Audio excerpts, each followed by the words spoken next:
निकेतन high school class 8th। मैंने जो भारत की खोज का 7 लेसन पढ़ाया था उसके आपके क्वेश्चन आंसर हैं। एक बार इसको सभी देखेंगे ध्यान से। जैसे पहला क्वेश्चन है, गांधी जी का आगमन कब हुआ? ठीक है, तो प्रथम विश्व की समाप्ति पर देश में राहत की प्रकृति जो दमनकारी थी उसमें पंजाब मार्शल लॉ लागू कर दिया था। इसमें देश की जनता जो है अपमान की कड़वाहट को सहन कर रही थी। ठीक है, तो इससे जो शोषण में गरीबी बढ़ रही थी तो किसान मजदूर की स्थिति जो है कैसी हो गई थी? दयनीय हो गई थी। तो इसलिए ये यहाँ पर किसका आगमन हुआ? गांधी जी का आगमन हुआ। उसके बाद है भाई, गांधी जी ने लोगों को क्या संदेश दिया? गांधी जी ने लोगों को संदेश दिया कि भाई शोषण के द्वारा गरीबी में धकेल रही है तो हमें उन लोगों को निर्भय होकर सत्यनिष्ठ से काम करना चाहिए। तीसरा क्वेश्चन है कि गांधी जी ने लोगों को किस भय से मुक्त किया था?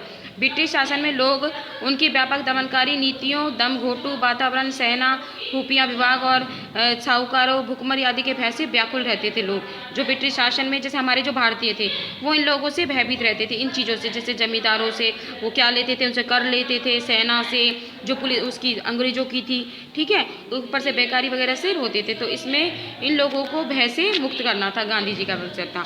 उसके बाद है कि गांधी जी ने ब्रिटिश शासन के विरुद्ध संघर्ष करने के लिए क्या किया? गांधी जी ने एहसात्मक रूप से ब्रिटिश शासन का विरोध करने के लिए कहा। उन्होंने लोगों को ब्रिटिश शासन द्वारा दिए गए खिताबों को लौटाने के लिए कहा था।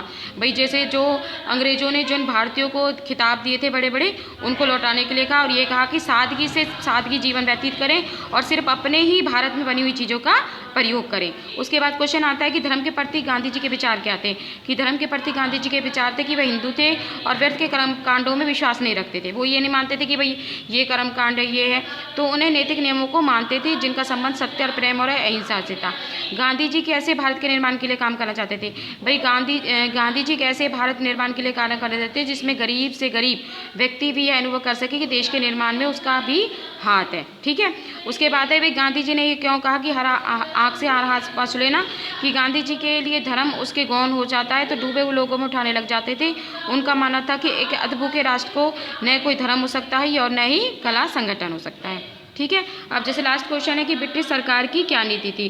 ब्रिटिश सरकार ने सैद्धांतिक रूप से भारत की राष्ट्रीय एकता और लोकतंत्र की स्वीकार तो कर लिया था, परंतु अप्रत्यक्ष रूप से जनजीवन में संघर्ष और भूख को एक्साती तथा भड़काती गई थी। वो कई व्यवस्था लागू करना चलता था। भारत की एकता की बलि चढ़ानी पड़े तो लोकतंत्र को त्याग देना पड़े। ठीक है, तो ये जैसे आपको मैंने ये एक बार रिविजन कराया है, ये क्वेश्चन आंसर आप लिखेंगे अपनी कॉपियों में। ठीक है, आज के लिए इतना ही, नेक्स्ट अगली क्लास में।